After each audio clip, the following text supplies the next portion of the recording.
Të dashur miq, do të ndalemi tek inserti. Në këtë pjesë të parë do të flasim për librin më të ri kushtuar Frida Kahlos dhe më konkretisht shtëpisë së saj, Casa Kahlo. Në fakt e kanë quajtur pasardhëset e saj që janë autorët e këtij libri. Për Frida Kahlon patjetër që është folur shumë, por në këtë rast do ta shihoni në një dimension të ri.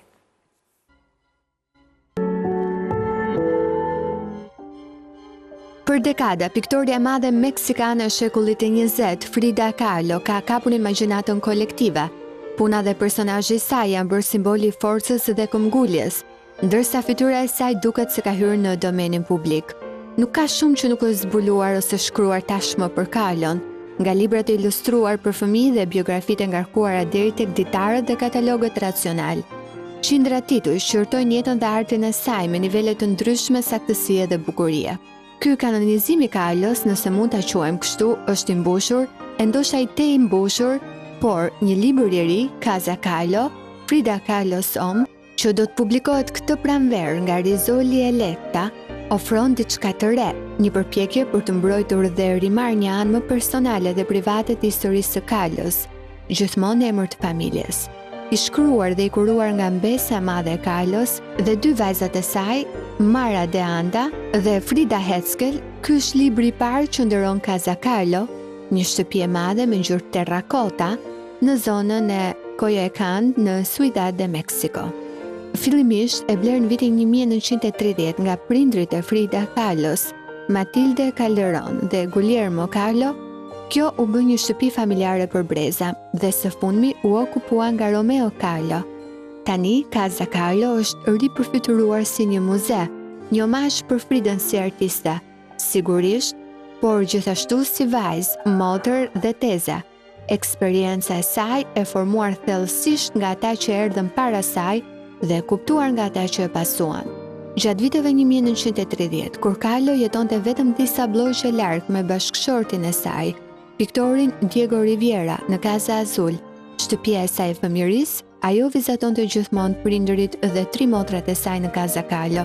Ishte një shpëtim nga kompleksitetet e një karriere që po zhvillohej dhe një martese të famshme të trazuar. Me kalimin e viteve, Kahlo ka mësuar shumë student në kopshin e Casa Kahlo dhe ka mbajtur një studio të vogël në Bodrum, të cilën revolucionari rus Leon Trotski e përdorte si një vend strehim të rastit gjatë ekzilit politik të viteve 30. Libri argumenton se ndërsa Casa Azul ishte një hapësirë publike, një vend takimesh për klasën krijuese të kohës, Casa Kahlo ishte shtëpia shpirtërore e Kahlos, vendi ku ai ishte vërtet vetvetja. Nëse shkoni në Casa Azul, do të gjeni historinë e saj si gruaja e Diego Riveras, thot Henskel, një shtëpi e famshme ngjyrë blu që ka funksionuar si muze që nga viti 1957, e financuar edhe nga një fondacion që Rivera krijoi pas vdekjes së parakohshme të Kahlos në vitin 1954 në moshën 47 vjeçare.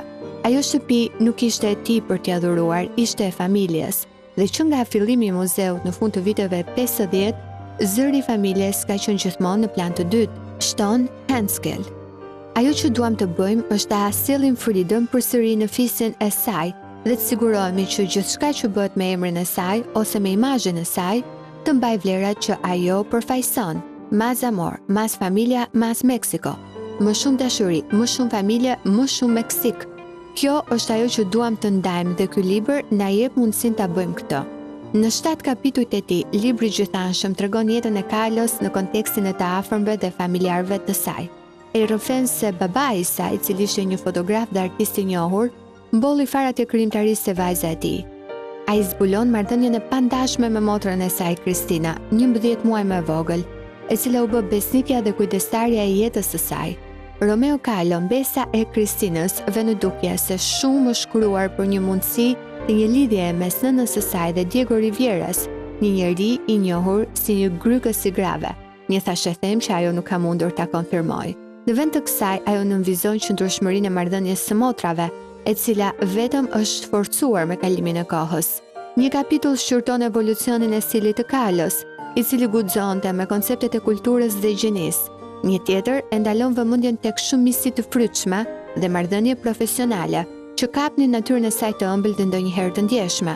Ajo nënshkrua një letër të vitit 1933 drejtuar Georgia O'Keeffe.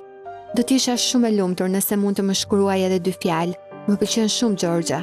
Libri gjithashtu përshkruan ndikimin e qëndrueshëm të Kalës mbi studentët e saj, duke përfshirë piktorin mural Arturo Estrada Hernandez, i cili u bë njësh me të.